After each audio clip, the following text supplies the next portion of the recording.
नमस्कार। बीस न्यूज 24/7 का हर दर्शकों को सादर प्रणाम, जोहर सलाम।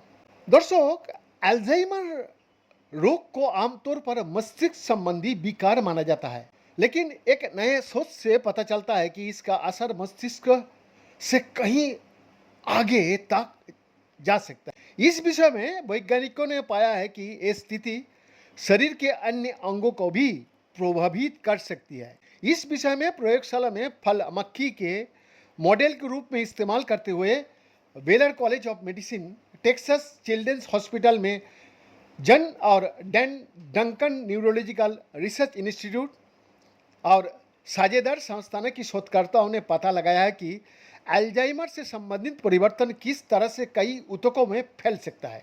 हाल ही में न्यूरॉन में प्रकाशित उनके निष्कर्षों से अल्जाइमर रोग के लिए एक नए निदान चिन्ह और अधिक प्रभावी उपचार रणनीतियों का खोज हो सकती है। अब लोग ये जान लीजिए, अल्जाइमर रोग एक न्यूरो डिजेनरेटिव विकार है जिसकी विशेषता मस्तिष्क में ए बीटा 4 दो प्रोटीन युक्त एमाइलॉइड प्लेक का संचय और ट्राई प्रोटीन की धागे जैसी संरचनाओं का उलझाव होता है। और ये समझने के लिए कि ये विकार शरीर के अन्य अंगों को कैसे प्रभावित कर सकता है, इस विषय में शोधकर्ताओं ने बोला, हमने अल्जाइमर रोग प्लाई सेल एटलास बनाया जो अल्जाइमर रोग वाली फल मक्खियों का सीड और शरीर में 219 कोशिका प्रकारों की एकल कोशिकाओं द्वारा व्यक्त जीनों का विवरण देता है।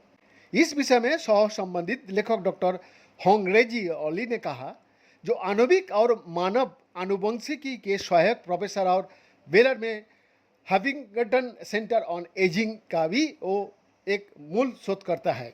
शोधकर्ताओं ने वयस्क मक्खियों की न्यूरॉन्स में ही ए बीटा 42 या टाउ का व्यक्त करके अल्जाइमर रोग वाली फल मक्खियों का निर्माण किया और ये दृष्टिकोण विकासात्मक प्रभाव से वास्तविक है और वयस्क विशेषताओं पर ध्यान केंद्रित करता है।